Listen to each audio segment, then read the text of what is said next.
Bismillahirrahmanirrahim. Assalamualaikum warahmatullahi wabarakatuh. Selamat siang Bapak Ibu. Selamat menjalankan ibadah puasa bagi yang menjalani. Kembali lagi bersama kami Konsultan Indonesia di materi keempat pada periode ke-39 ini. Untuk materi pada siang hari ini berjudul Batas Tanggung Jawab Pidana dan Perdata Kontra Konstruksi, yang akan dibawakan oleh narasumber tetap kita, yaitu Pak Kurniawan Ilyas, yang merupakan seorang PPK yang kompetensi. Mungkin untuk mempersingkat waktu, kepada Pak Kurniawan saya persilakan. Silakan Pak.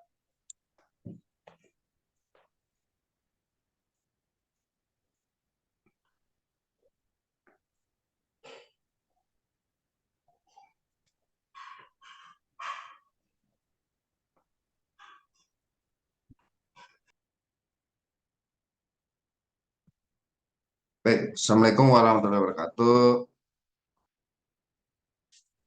Selamat siang, salam sejahtera, Om Swastiastu, Namo Buddhaya, salam kebajikan.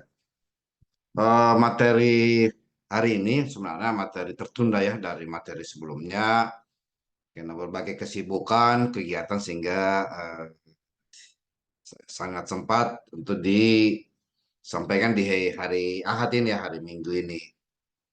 Ini berkaitan dengan batas tanggung jawab pidana dan perdata dalam kontrak konstruksi ini. Jadi ini sebuah pengalaman pribadi ya, atau pengalaman saya ketika diminta salah satu terdakwa atas pekerjaan terdakwa di Kabupaten Wakatobi atas pekerjaan konstruksi, di mana pekerjaan konstruksi itu ya pemeliharaan jalan ya dengan paket pekerjaan senilai 7M bersumber dari DAK, dana alokasi khusus, dengan pekerjaan CPHMA. Jadi beda dengan hotmix ya. Jadi ini berangkat dari sebuah perkara yang pernah saya menjadi saksi ahli baru-baru ini, sekitar mungkin 1 bulan lalu atau 3 minggu lalu. Ya, kurang lebih 3 minggu lalu saya jadi saksi ahli di Pengadilan Tindak Pidana Korupsi ya.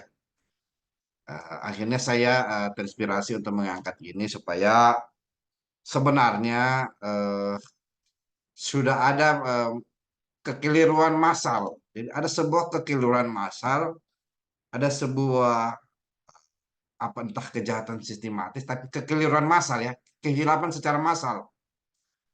Utamanya bagi APH, aparat penegak hukum, ya yang memang tugasnya ya melakukan penyelidikan atau penuntutan.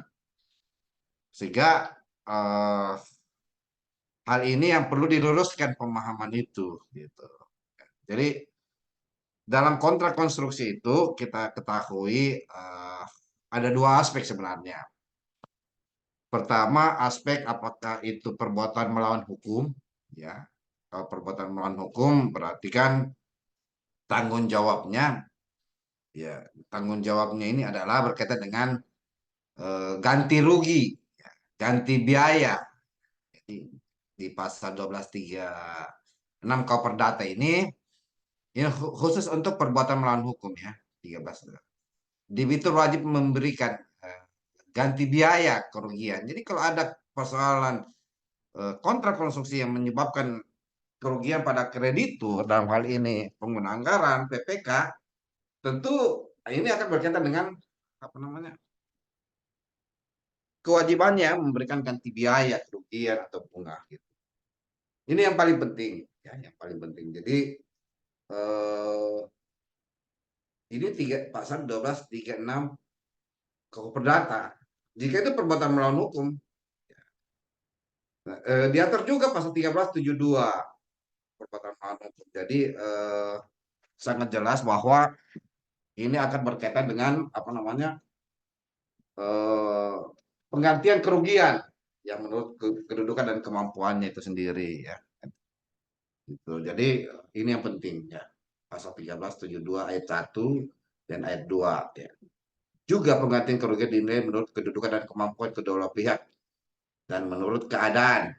Keadaan terakhir pada umumnya berlaku dalam hal menilai kerugian yang timbul dari suatu kejahatan terhadap pribadi seseorang. Jadi Ini kalau untuk kontrak konstruksi ya, kalau perbuatan melawan hukumnya. Ya, sama juga di pasal 1372 ya, data dalam menilai suatu sama lain, hakim memperhatikan kasar atau tidaknya penghinaan. Ya, kalau ini ya bicara penghinaan. Nah, ada juga ganti rugi ya ataupun juga tanggung jawab kontrak dalam KUH Perdata ini bicara wan prestasi ya, wan prestasi atau ikat janji. Ya, pasal 1238 KUH Perdata si berutang adalah lalai apabila ia dengan surat perintah atau surat akta jenis dinyatakan lalai. Nah, berarti kan sebut semacam somasi ya, semacam somasi atau demi perikatan ia menerapkan berutang dianggap lalai dan lewat waktu. Nah, kalau di kontrak ya nanti kita buka ya, kita buka tentang kontrak itu konstruksi.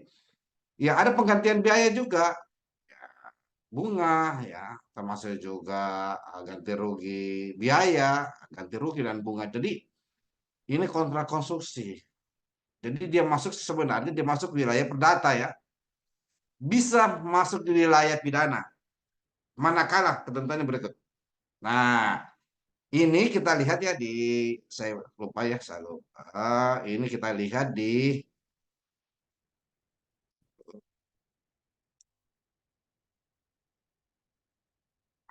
ini di undang-undang apa ya? Undang-undang nomor 2 tahun 2017 ya, tentang jasa konstruksi. Konstruksi ya. Ini ya. Ini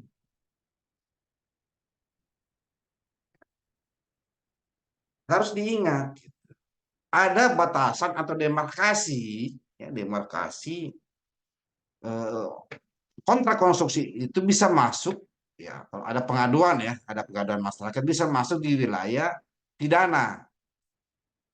Apa saja? Apa saja ini? Ya, ini pasal 86 ayat 3. Jika hilangnya nyawa, jika hilangnya nyawa seseorang ataupun tertangkap tangan. Tangkap tangan ya di huruf B ya. Saya ini ambil huruf A. Atau tertangkap tangan misalnya, utamanya tertangkap tangan ini pada saat penyuapan atau pemerasan. Itu tertangkap tangan. Mari kita simak pasal 86 ini ya, pasal 86. Dalam hal terdapat pengaduan, pengaduan ini masyarakat sebagaimana maksud kita buka ya di Undang-Undang Jasa Konstruksi. Mana ini Undang-Undang Jasa Konstruksi?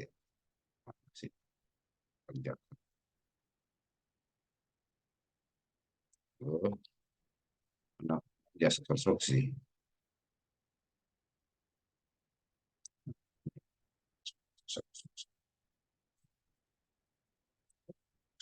Dulu.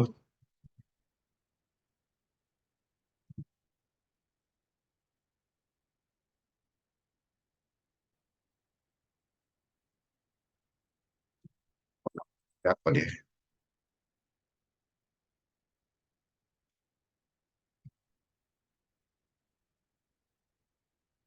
Jadi kita lihat ya di pasal tersebut. Saya save ini dulu.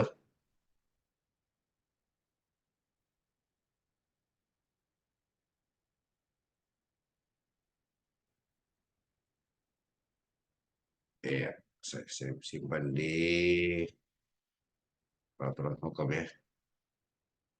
Biarlah konstruksi. Oke, saya bukakan undang-undang itu.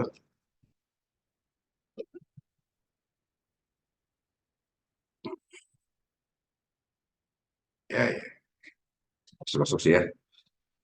Jadi saya kembali pada materi yaitu tadi ya. Ini.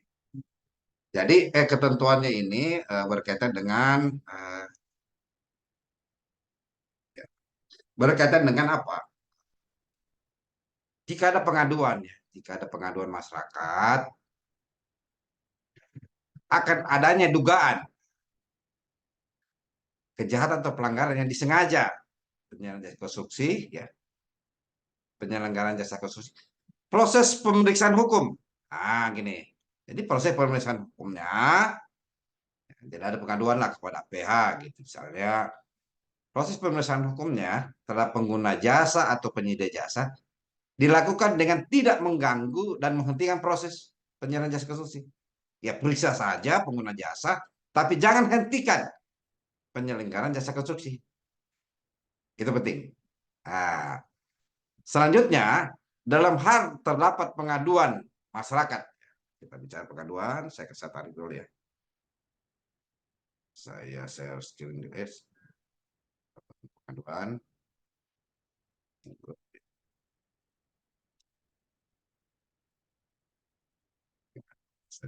Oke.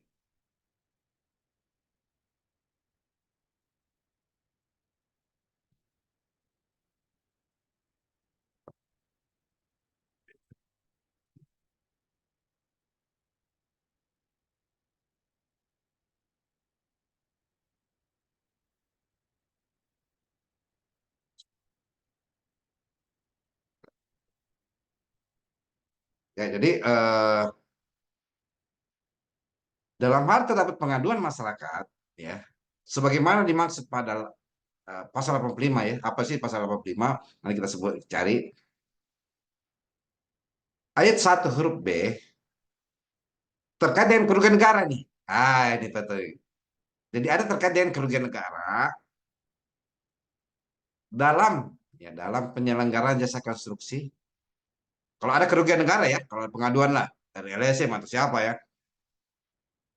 ada kerugian negara gitu. Proses pemeriksaan hukumnya hanya dapat, ini tegas ya, hanya dapat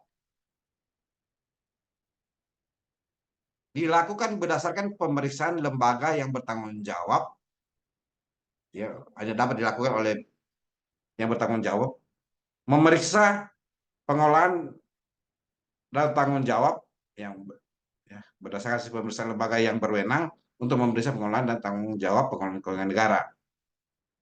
Ketentuan ayat ini dikecualikan jika hilangnya nyawa, misalnya ini hilangnya nyawa,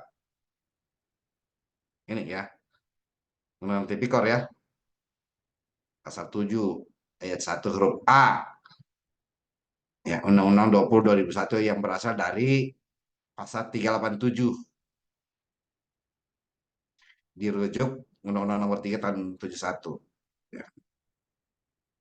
Pemborong ahli bangunan yang pada waktu membuat bangunan, penjual atau bahan bangunan menyerahkan bahan bangunan ya pada waktu curang, ya bisa curang ya, membahayakan keamanan seseorang atau barang atau keselamatan negara dalam keadaan perang.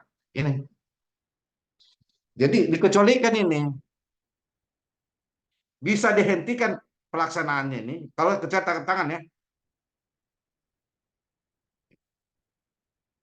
bisa dihentikan atau orang meninggal. Jadi ketentuan ini, pemeriksaan hukum ini kepada pengguna tidak mengganggu, ya, tetap saja jalan pekerjaannya. Dikecualikan bisa dihentikan proses pekerjaannya itu kalau ada meninggal atau tertangkap tangan. Jadi boleh dilakukan. Nah, sama halnya juga dengan ini ya, proses penyelesaian hukum. Boleh dilakukan proses penyelesaian hukum.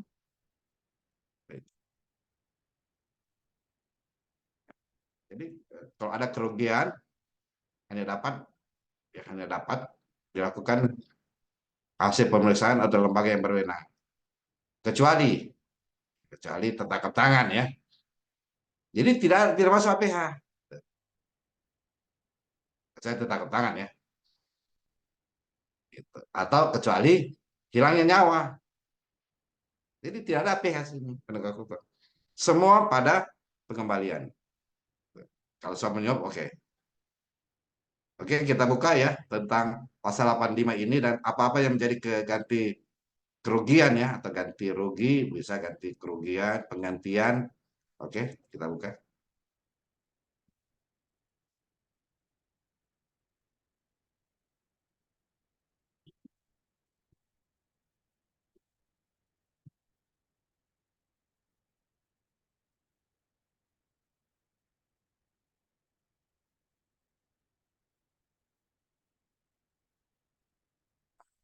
Saya bukakan ya, ganti kerugian ya.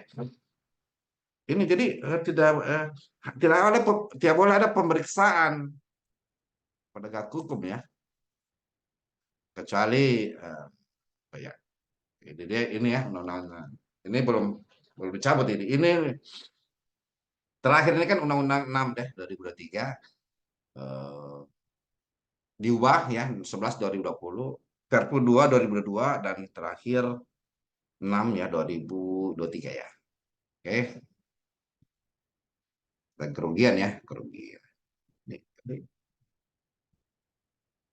tekan kerugian.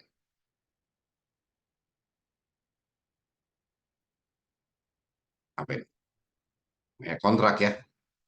Ini kontrak. Jadi bukan ada yang kontrak ini X ya.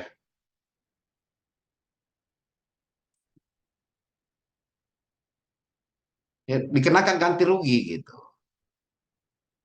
Pekerjaannya ya, jadi dia yang menyelesaikan dalam hal penyelesaian jasa konstruksi sebenarnya wajib menyerahkan dalam kontrak ya. Penyedia jasa konstruksi yang tidak menyerahkan tepat biaya ganti rugi saja. Tepat waktu, mutu, ganti rugi, bukan pemidanaan ini. Ya, ini pasal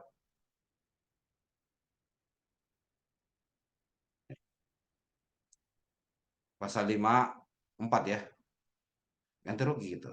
Jadi APIP juga jangan buru-buru menyerahkan ke apa ya, ke APH gitu. Ganti rugi. Nah, itu sendiri. Nah, kalau ya sama juga ya ganti rugi. Pengguna jasa tidak menjamin ketersediaan biaya atau tidak melaksanakan pembayaran pengguna jasa ini ya. Ganti rugi juga. Nah, kalau pembayarannya macet ya. Penjia wajib memberikan ganti rugi dalam hal kegagalan bangunan. Ya, kegagalan bangunan ya. Kegagalan bangunan ini ganti rugi juga, bukan pemindanaan ya. Itu. Tadi pasal berapa? 85 ya. Tidak ada diatur tentang pemidanaan sini. Kecuali tadi meninggalnya dan tertangkap tangan. Ini pasal 85 ya. Masyarakat ya berpartisipasi ini melaporkan ya pengaduan masyarakat dapat berpartisipasi dengan cara mengakses informasi dan keterangan, melakukan pengaduan, gugatan atau upaya ganti kerugian untuk asosiasi. Ketentuan ganti rugi itu kan ada di PP-nya ya, di PP 20 2020 ya, PP ya, PP 20 ya, 2020. Ini, ini ya, ini pasal 86 nih. Jadi tidak ada APH masuk ini. Kenapa demikian? Sehingga bicara non tipikor ini, kan non tipikor ini.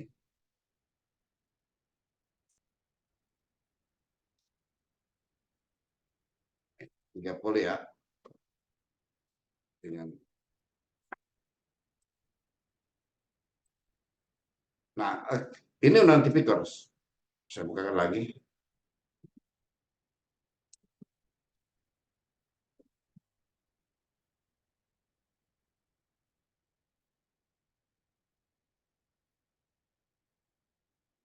Ya, ini ya.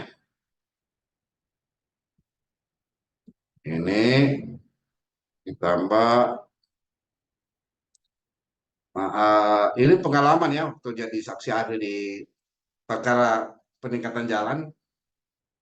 eh, saya jawab gitu bahwa ini KUHP ya, tidak. Enggak. Jadi jadi saya saksi ahli itu ditanya sama penuntut umum ketika ada dua undang-undang ya, yang sederajat atau aturan yang sederajat ini kan undang-undang dua, ini undang-undang tipikor ini 20/2001 dengan 31/99. Yang mana harus menjadi pedoman penerapan hukumnya. Saya akhirnya jawab bahwa ketika ada dua undang-undang yang setara kedudukannya, maka ada namanya asas hukum res spesialis derogat res generalis. Ketentuan itu khusus diutamakan daripada yang umum. Baik. Penjelasan teorinya adalah namanya teori yang disebut spesialis. Ya. Ini yang spesialis sistematis. Nah, ini orang hukum pasti tahu ini. Nah, teori spesialis spesialis ya. Nah, ini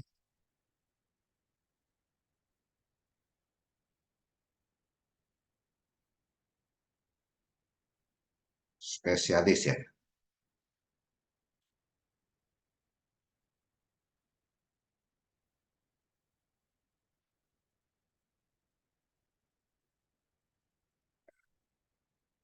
Ini jadi asas spesialis ya. Ada spesialis sistematis ya. Ini bisa kita lihat ya. Ini les spesialis sistematis.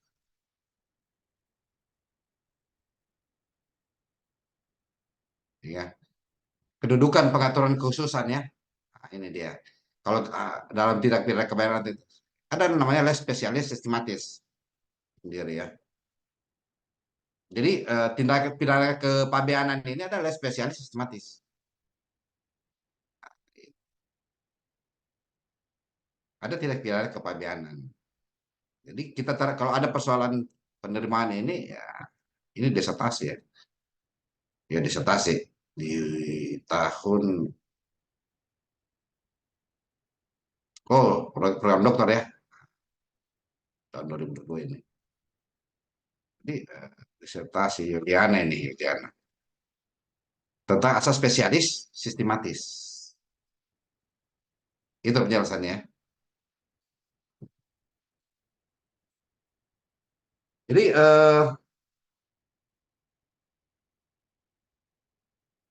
ini berkaitan dengan juga ya, kalau ada misalnya ada tindak pidana berkaitan dengan pajak, pajak ya, pajak, maka pajak itu kan berkaitan dengan penerimaan daerah atau negara. Maka ya tunduk di undang-undang pajak, bukan undang-undang tipikor ya. Ini dia. Justru kita sudah diatur ya, pasal 60. Saya jawab pasal 60 sesuai pendapatnya tadi.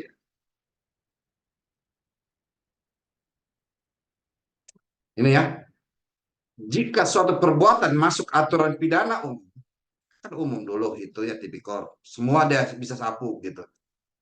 Dia terpulang dan pidana khusus, maka yang khususlah diterapkan, gitu ya. Maka yang khususlah diterapkan.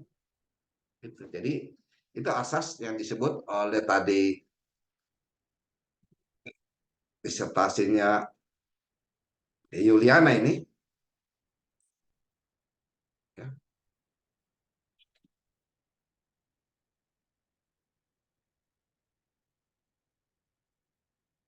ya. Ini disertasi nih.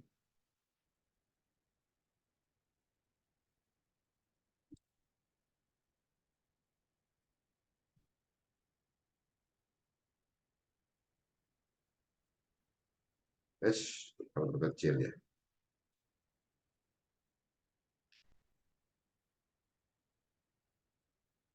Ini disertasi.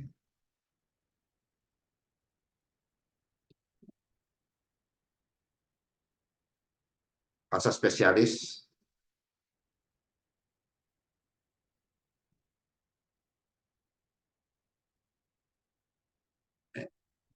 Ini jika ada ini ya, ini sudah aturannya, konvensi ya.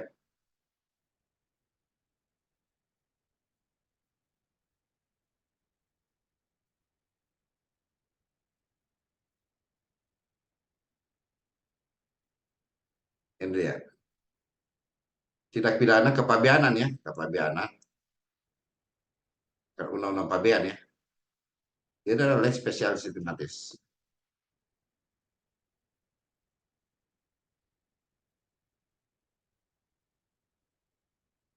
Ini kan perbuatan curang ya.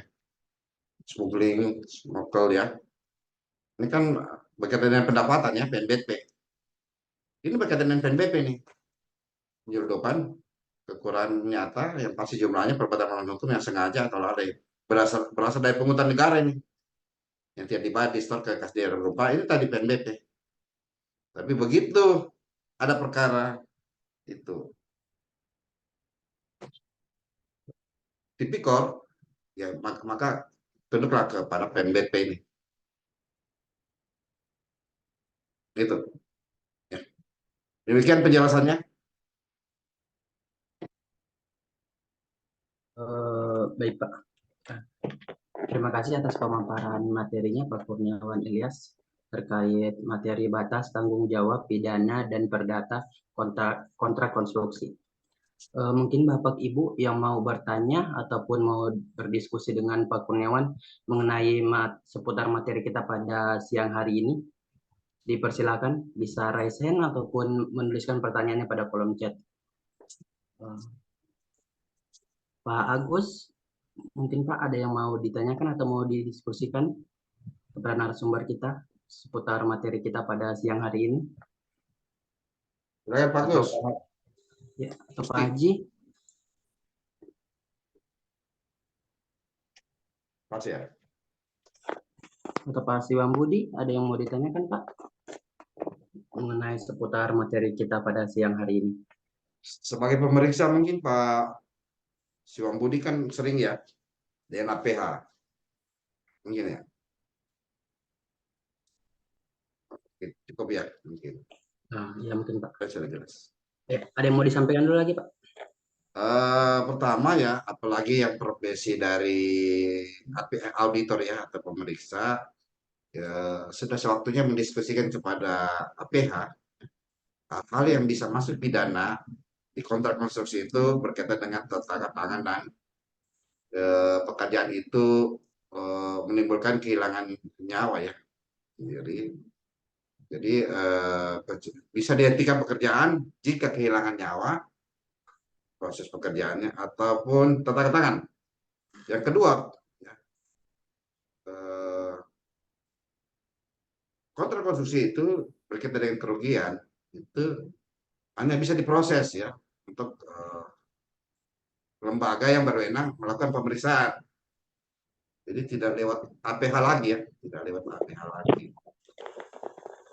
Kan tata tangan itu kan APH. Itu penjelasannya. Baik. Sekali lagi saya ucapkan terima kasih pada Pak Kurniawan untuk pemaparannya pada siang hari ini. Mungkin saya cukupkan dengan tidak adanya pertanyaan untuk materi kita siang hari ini, dan untuk materi berikutnya akan dipercepat dikarenakan ada beberapa agenda terkait hari Rabu. Maka materi terakhir akan dilaksanakan besok tentang audit perencanaan pengadaan barang serep jasa pemerintah. Mungkin saya cukupkan. Sekian, wabillahi taufiq wal hidayah. Assalamualaikum warahmatullahi wabarakatuh. Terima kasih Bapak Ibu.